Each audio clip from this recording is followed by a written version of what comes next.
फतेहपुर सीकरी, अकबर की प्यासी राजधानी। एक ऐसी राजधानी जिसका सपना महान राजा अकबर ने देखा था, लेकिन पानी की कमी की वजह से वो सपना अधूरा रह गया। दोस्तों, आज की वीडियो में बात कर रहा हूँ फतेहपुर सीकरी के बारे में, जो कि अकबर ने 1571 में बसाया था, लेकिन सिर्फ 14 साल में उसे वो राजधानी छोड़कर जाना पड़ा। तो आज हम इसका टेक्निकल एनालिसिस करेंगे कि भाई इंजीनियर से ऐसी क्या गलतियां हो गई कि वो उस सिटी को सक्सेसफुली बसा नहीं पाया।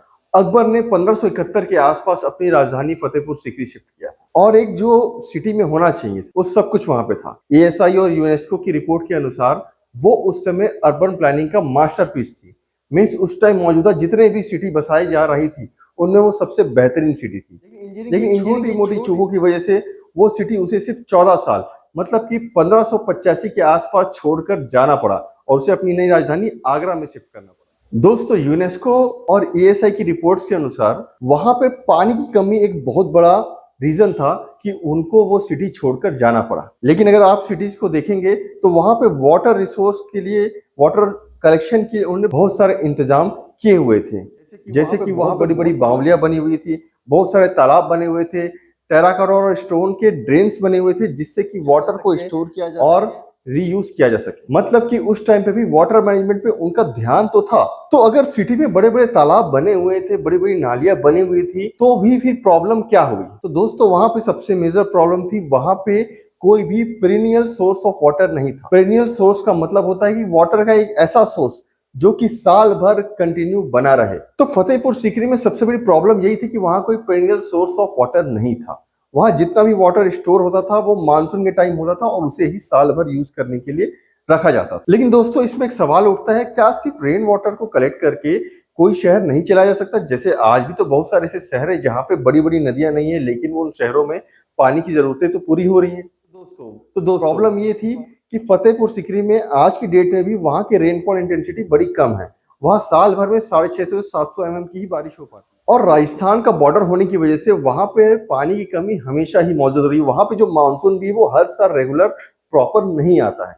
तो मानसून की इरेगुलरिटी, रेनफॉल इंटेंसिटी की कमी, तो इन सब से होता यह था कि छोटे मानसून के पीरियड में तो वो तालाब और वो नहरें भर जाती थी, लेकिन मानसून जैसी गायब होता था और खासकर जब गर्मी का टाइम आता था तो गर्मी के पूरे सीजन में वो 3-4 मंथ में उनको पानी की बहुत ज्यादा दिक्कतें होती थी, बिकॉज वो राजधानी थी भारत की और इतनी बड़ी सिटी का वाटर डिमांड काफी ज्यादा होता है।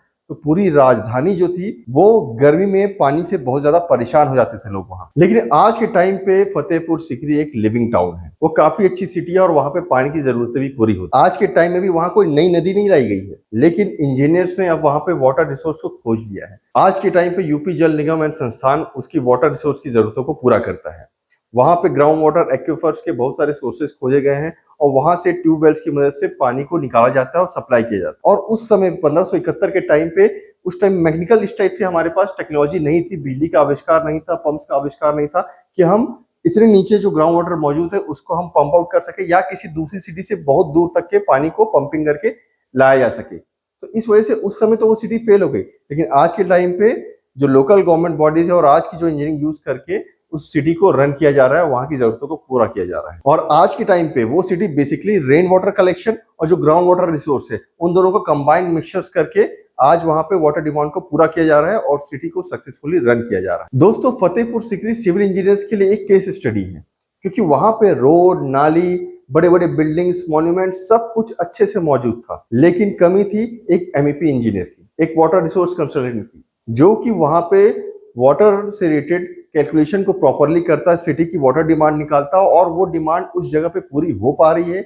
या नहीं हो पा रही है उस बारे में सही कैलकुलेशन दे पाता। दोस्तों, जब भी हम अर्बन प्लानिंग करें तो अर्बन प्लानिंग के 5 जरूरी पिलर्स होते हैं। पहला है रिलायबल वाटर सोर्स का होना, कोई रिवर, कोई डैम, कोई एक्वाफर उस सिटी के आसपास होना बहुत जरूरी है। सेकंड चीज है कि हम उस पानी को स्टोरेज करने के लिए स्टोरेज टैंक्स, बड़े बड़े रिजर्वायर, इस तरह की चीजें बनाएं। तीसरा है कि जो वाटर जो हम यूज कर रहे हैं उसको हम प्रॉपर ट्रीटमेंट करके रीयूज कर सके, ताकि वाटर कंजप्शन जो है हर दिन का है वो फ्रेश वाटर का कम हो और वाटर को हम रीयूज करते हुए डेली वाटर डिमांड को कम कर सके। चौथी चीज है प्रॉपर डिस्ट्रीब्यूशन नेटवर्क का होना, means proper pipeline, proper pumps, proper distribution network. और पांचवी चीज है कि पूरी सिटी का ड्रेनेज सिस्टम भी परफेक्टली प्लान होना चाहिए, ताकि बारिश के टाइम पे वो ओवरफ्लो वाली कंडीशन, ब्लॉकेज वाली कंडीशन ना हो। तो दोस्तों, इन 5 चीजों में से अगर किसी एक भी चीज की कमी हमने कर दी तो पूरा का पूरा सिटी का ड्रेनेज सिस्टम, सिटी की वाटर सप्लाई और वो सिटी सस्टेनेबल नहीं रहेगी।